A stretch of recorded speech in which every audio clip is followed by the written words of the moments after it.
बोलो गीता माता की जय। वसुदेव सुतं देवं कंसचारुणमर्दनं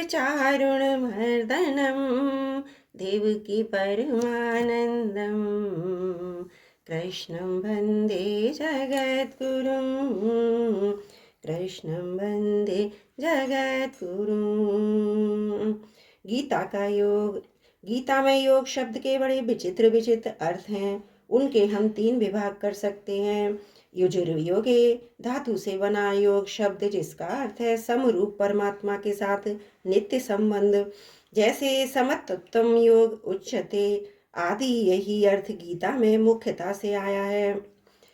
नंबर 2, युज समाधो धातु से बना योग शब्द, जिसका अर्थ है चित्त की स्थिरता अर्थात समाधि में स्थिति, जैसे यत्तो परमते चित्तम निरुद्धम योग सेवया। तीसरा, युज संयम से धातु से बना योग शब्द, जिसका अर्थ है संयमन सामर्थ्य प्रभाव, जैसे पश्य में योगेश्वरम।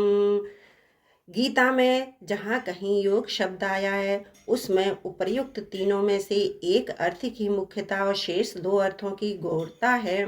जैसे युजर योगे वाले योग शब्द में समता संबंध की मुख्यता है, पर समता आने पर स्थिरता और सामर्थ्य भी स्वतः आ जाती है। युज समाधो वाले योग शब्द में स्थिरता की मुख्यता है, पर स्थिरता आने पर समता और सामर्थ्य भी स्वतः आ जाती है। युज संयमने वाले योग शब्द में सामर्थ्य की मुख्यता है, पर सामर्थ्य आने पर समता और स्थिरता भी स्वतः आ जाती है। अतः गीता का योग शब्द बड़ा व्यापक और गंभीरतार्थक है। पांतजल योग दर्शन में चित्तवृत्तियों के निरोध को योग नाम से कहा जाता है और उस योग का परिणाम बता है दृष्टा की स्वरूप में स्थिति हो जाना। तदा दृष्ट है स्वरूपेव स्थानम। इस प्रकार पांतजल योग दर्शनों में योग का जो परिणाम बताया गया है उसी को गीता में योग नाम से कहा गया है। दूसरे अध्याय के 48वां और छठे अध्याय के 23वां श्लोक तात्पर्य है कि गीता चित्तवृत्तियों से सर्वदा संबंध विच्छेद पूर्वक स्वतः सिद्ध सम स्वरूप में स्वाभाविक स्थिति को योग कहती है। उस समता में स्थिति नित्य योग होने पर भी कभी उससे वियोग नहीं होता, कभी वृत्ति रूपता नहीं होती, कभी व्युत्थान नहीं होता। वृत्तियों का निरोध होने पर तो निर्विकल्प अवस्था होती है, पर समता में स्थिति होने पर निर्विकल्प बोध होता है। निर्विकल्प बोध अवस्था स्थातीत और संपूर्ण अवस्थाओं का प्रकाशक है। समता अर्थात नित्य योग का अनुभव कराने के लिए गीता में 3 योग मार्गों का वर्णन किया गया है। कर्मयोग, ज्ञान योग और भक्ति योग।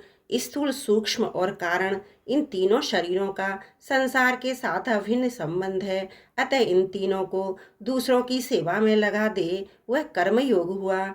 स्वयं उनसे असंग होकर अपने स्वरूप में स्थित हो जाए वह ज्ञान योग हुआ, और स्वयं भगवान के समर्पित हो जाए वह भक्ति योग हुआ। इन तीनों योगों को सिद्ध करने के लिए अर्थात अपना उद्धार करने के लिए मनुष्य को 3 शक्तियाँ प्राप्त हैं: करने की शक्ति, जानने की शक्ति और मानने की शक्ति।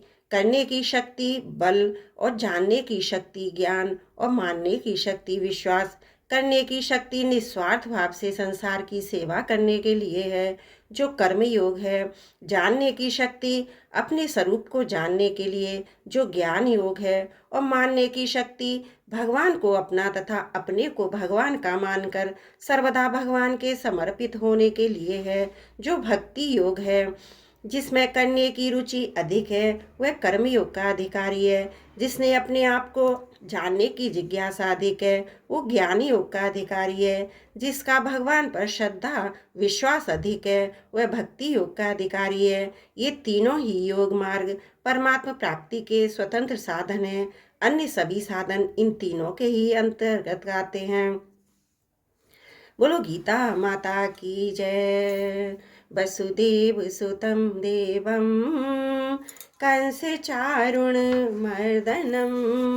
देवकी परमानन्दं कृष्णं वन्दे जगद्गुरुं।